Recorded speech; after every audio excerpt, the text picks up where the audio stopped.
Dear learners, welcome to this session. We have discussed the definition of human trafficking, the causes of human trafficking, the types of human trafficking, dimensions of human rights, various legislations in India, then international conventions and protocol and covenants related to human rights and human trafficking. And now we will discuss the process. So today the topic is data on human trafficking or data on human trafficking. This is very important, that you have to have some data. Otherwise, if you do not have the data, how will you address the issues related to human trafficking? But do you think that I carry a label that I am a trafficker or I am a victim of trafficking? Or you carry a label of a victim of trafficking? So, it is very difficult to see and understand that this person is a trafficker and this person is a victim. So, can we convict a victim thinking that he has committed an offense or he is a culprit? Can we accuse a victim just because he has been rescued from a place where illegal activities were going on? So now we will discuss all these issues of data in this session. When we talk about crisis or a problem, we tend to ask how big is the problem or what is the magnitude. This is important because our response to the challenges posed by the crisis depends on our knowledge about the scale and magnitude of the situation. Since human trafficking is both a transnational and national character, it is important to make ourselves aware about the scale at the global and national level. Due to the very clandestine nature of the entire process of human trafficking, it becomes very difficult to accurately assess the magnitude and scale of trafficking. You cannot work on X and Y theory because X and Y are not available with you. 2 plus 2 is 4, but you don't have 2 plus 2 data. So how will you add, how will you think about addressing the issues? Trafficking in human beings, especially women and children, is a global phenomena and no country is untouched by this. The reason of this knowledge crisis is largely due to secretive nature of the crime of human trafficking and underreporting of the offences. There are other reasons as well, like vulnerability factors not being addressed or being thought about at a global level. For instance, the human trafficking takes different forms. While what is recognized and reported most is sexual exploitation of women, followed by forced labor. Other forms of human trafficking like organ transplantation, marriage, beggary, pornography, online crimes are overlooked or don't gain that much of attention. Our understanding of human trafficking is piecemeal and often based on incidental information. Our understanding is also complicated by the global reach of trafficking and by social and cultural variation in the ways that the crime of trafficking unfolds.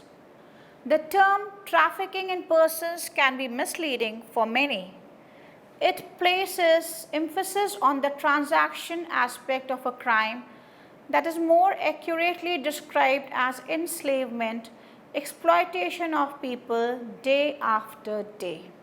But we do not have a global recognized definition of human trafficking which all state parties follow in true sense. We have different legislations at the national level addressing few forms of trafficking as crime under the national legislation, and many a times the other types of crimes related to human trafficking are not even reported. Compared to other criminal activities, it is especially difficult to get a clear picture of human trafficking. In part, this is because the victims of trafficking are more likely to be hidden or unreachable. This invisibility has an impact on our understanding of the demand for trafficked person as well. The extent of human trafficking can be further explained by a turnover due to this trade especially related to commercial sexual exploitation. This has increased by leaps and bounds in recent years. No country in this world is an exception. Some countries have become the source of human trafficking. Some countries have become the destination areas of human trafficking, and some are transit areas. In Asia, Europe, America, there has definitely been a rise in number of trafficking cases. UNODC report on human trafficking exposes modern form of slavery. This report of 2009 says that based on data gathered from 155 countries, it offers the first global assessment of the scope of human trafficking and what is being done to fight it. It includes an overview of trafficking patterns, legal steps taken in response, and country-specific information on reported cases of trafficking in persons, victims, and prosecution. So, I have taken the entire content from the report only, and this was the first time when we thought about having a data. At the launch of this report in New York, the executive director of UNODC, Antonio Maria Costa, said that many governments are still in denial. So, you don't accept that you have trafficking cases in your country. There is even neglect when it comes to either reporting on or prosecuting cases of human trafficking. He pointed to the fact that while the number of convictions for human trafficking is increasing, 2 out of every 5 countries covered by the UNODC report had not recorded a single conviction. So, this shows that we lack data collection. According to the report, the most common form of human trafficking, 79%, is for sexual exploitation. The victims of sexual exploitation are predominantly women and girls. Surprisingly, in 30% of the countries which provided information on gender of traffics, women make up the largest proportion of traffickers. In some parts of the world, trafficking women is a norm. So, you don't have male traffickers, you have women traffickers. The second most common form of human trafficking is forced labor, 18%. Although this may be a misrepresentation because forced labor is less frequently detected and reported than trafficking for sexual exploitation. And even sexual exploitation is not many times reported because we have prostitution. The legality of the prostitution is another question. But still people do not report in cases of prostitution, in cases of child abuse, in cases of mail order brides, in cases of sex tourism, etc. Worldwide, almost 20% of all trafficking victims are children. However, in some parts of Africa and the Mekong region, children are the majority, up to 100% in parts of West Africa. Although trafficking seems to imply people moving across continents, most exploitation takes place close to home. Data shows intra-regional and domestic trafficking are the major forms of trafficking in persons. And we have child abusers, we have cases of trafficking wherein your relative, your family members are selling and purchasing you. The report shows that in the past few years, the number of member states seriously implementing the protocol has more than doubled. However, there are still many countries that lack the necessary legal instruments or political will to address the issue of human trafficking. This report increases our understanding of more modern slave markets, yet it also exposes our ignorance, said Mr. Costa. He said, we have a big picture, but it is impressionistic and lacks depth. We fear the problem is getting worse, but we cannot prove it for lack of data. And many governments are obstructing, he admitted. The head of UNODC therefore called on governments and social scientists to improve information gathering and sharing on human trafficking. If we do not overcome this knowledge crisis, we will be fighting the problem blindfolded, he warned. This is 2009. 2020. In the same situation can be seen, where the crimes are not reported, where the laws are not implemented properly, and people are abused because of their vulnerability. In a panel discussion on exposing denial and benign neglect, Mr. Costa called on governments, the private sector and the public at large to step up and fight against trafficking in persons. More must be done to reduce the vulnerability of victims, increase the risk to traffickers, and lower demands for the goods and services of modern day slaves, he said. How was this report made? This report took the data of the following countries: Middle East and North Africa, West and Central Africa, East Africa, Southern Africa, North America, Central America and Caribbean, South America, East Asia and the Pacific, South and Southwest Asia, Eastern Europe and Central Asia, Western and Central Europe. And he further says, after much neglect and indifference, the world is waking up to the reality of a modern form of slavery. The public and the media are becoming aware that humans prey upon humans for money. Parliaments are passing appropriate severe laws. The judiciary is facing its anti-slavery responsibility with more prosecutions and convictions. Civil society and the private sectors are mobilizing goodwill and resources to assist victims. Hearing this wake-up call, politicians as well as ordinary people ask me two sets of questions. First, they want to know how big the crime of human trafficking really is. How many victims are there? So at the international level, even people are not aware of the data. Who are the traffickers? What are their routes and their gains? What are the trends? Namely, is the problem getting even more severe? Why and where? Second, he said, people want to know what to do individually and collectively, and so we have this course on understanding human trafficking. Why aren't government and the United Nations, why aren't we all doing more? Some people are even willing to mobilize personal resources to fight this crime, but for whom and how? This needs a proper training, orientation and understanding of human trafficking. The first set of questions needs to be answered as a matter of priority.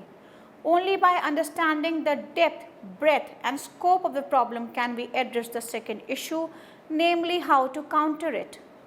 You don't know the sickness, how will you address that sickness? So far, we have not attained much knowledge and therefore initiatives have been inadequate and disjointed. Policy can be effective if it is evidence-based, and so far the evidence has been scanty. First, over the past few years, the number of countries that have taken steps to implement the foremost international agreement in this area, the UN Protocol Against Persons in Trafficking, especially women and children, has doubled. However, there are still many countries, particularly in Africa, that lack the necessary legal instruments. Second, the number of convictions is increasing, but not proportionately to the growing awareness and probably the size of the population and the size of the problem. Most convictions still take place in only a few countries. While these countries may have human rights trafficking problems more serious than others, they are doing something about them. On the other hand, as of 2007-8, 2 out of every 5 countries covered by this report had not recorded a single conviction. Either they are blind to the problem or they are ill-equipped to deal with it. I urge governments and the stakeholders to call on UNODC expertise, including the recent published toolkit to combat human trafficking in persons, to show that commitment. It is a very important statement made in regard to the data and the awareness about human trafficking and the prosecution and conviction rate in the countries of crimes of human trafficking. Third, sexual exploitation is by far the most common identified form of human trafficking, 79%, followed by forced labor, 18%. This may be the result of statistical bias. By and large, the exploitation of women tends to be visible in city centers or along highways because it is more frequently reported. Sexual exploitation has become the most documented type of trafficking in aggregate statistics. And in India, this also, is not very much true because we don't have data even for sex trafficking.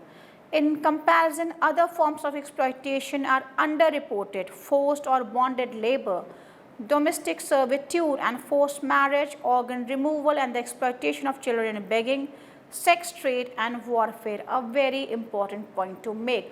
How will you create a data when that is not even reported or noticed by the agencies? Fourth, a disproportionate number of women are involved in human trafficking, not only as victims but also as traffickers. Female offenders have a more prominent role in present day slavery than in most of the forms of crime.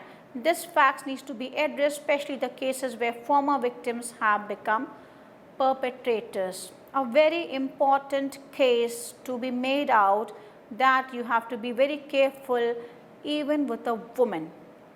Fifthly, trafficking is national and global.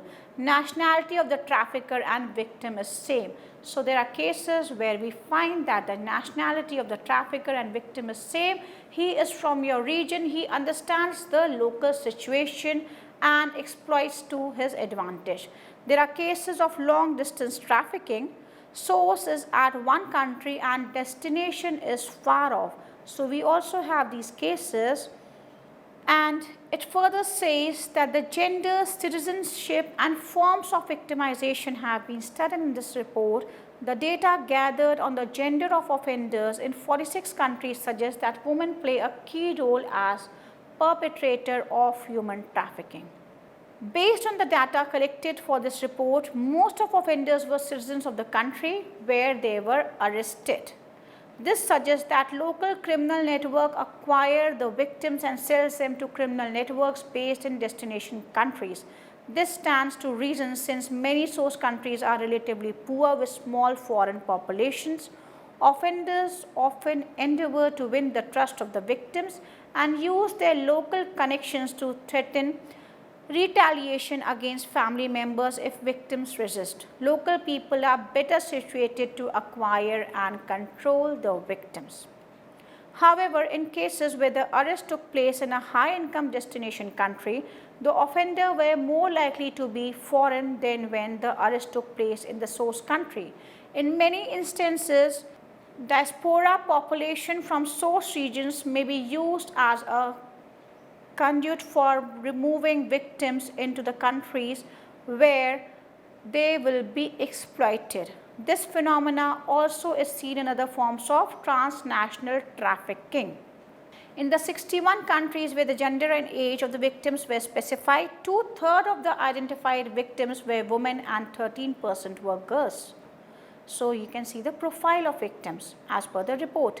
In the 52 countries where the form of exploitation was specified, 79% of the victims were subjected to sexual exploitation, while it remains likely that labor exploitation and male victims are relatively under-detected. The overrepresentation of sexually exploited women in true across region, even in countries where other forms of trafficking are routinely detected.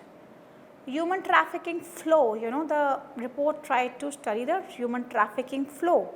In most of the reported cases, victims were moved across international borders. Domestic trafficking or exploitation of citizens in their home country was reported by 32 countries, but is likely under-detected due to restrictive definitions of human trafficking or a greater visibility of foreign victims. Even in countries reporting domestic trafficking, foreign victims were almost always numerous. Cross-border flows are not necessarily long-distance flows. Much of the cross-border trafficking activity was between countries of the same general region, particularly between neighboring countries. But there were also evidence of intercontinental trafficking. Most remarkably, victims from East Asia were detected in more than 20 countries and regions throughout the world, including Europe, America, Middle East, Central Asia, and Africa. This suggests that the trafficking of East Asians is a bit of a phenomena in itself and worthy of detailed study.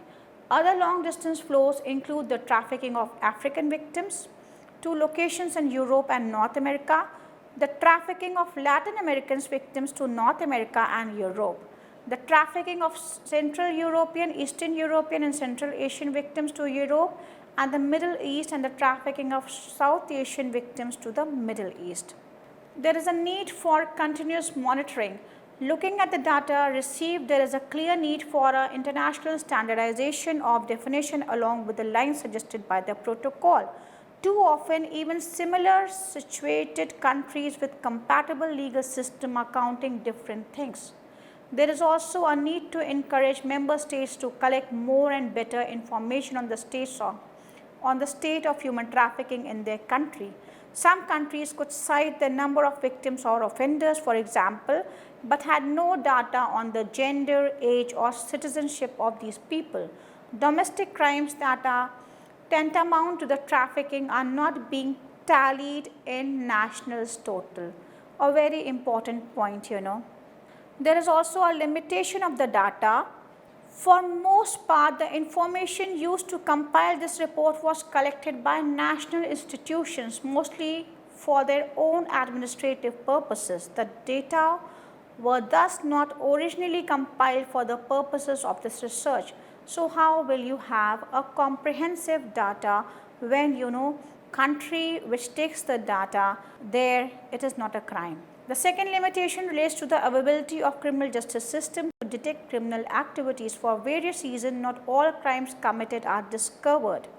So the dark numbers of undetected crimes, people even don't report the crimes. Thirdly, the level of efficiency of existing systems that record human trafficking cases has a clear impact on statistics provided in this report. The volume of victims and offenders officially recorded can be heavily influenced by the performance of the recording mechanism. A very true statement to be made in a report. Finally, a margin of uncertainty exists relating to information presented for a limited number of countries where different authoritative sources, police, public prosecutor, provide different figures for the same indicator. In some of these cases, decision had to be made by UNODC in which of these sources should be used. So, two authorities giving different data on the same aspect. So, which one should you take and which one should you reject? So, there is a difficulty. So, in the end, I would just like to say that we have seen this, that data is a very important aspect to handle the case, to have a law, to create awareness, to address the issues, to see the implementation, and these are the practical problems. You do not carry a tag of a trafficker or a person who is a victim of trafficking. So, it is very difficult to understand how many people in actual have been trafficked in a local area, at a border, Then you know we have different legislations in different countries addressing the issues of human trafficking. Some consider a particular form of human trafficking as another crime. Some consider as a part of human trafficking. So how will you get the data if you are talking in terms of human trafficking? Mostly the crimes are not reported. Mostly the people who have been trafficked are not able to access justice. Even they are not able to run and leave the place of captivity. So there are a lot of issues related to getting the data and addressing the vulnerabilities. But we should have a comprehensive plan to address the vulnerability in every country, and then we will be able to address the issues of human trafficking globally and nationally, and will have better statistics to take a call on. Thank you all for this session. Have a nice day. Stay blessed.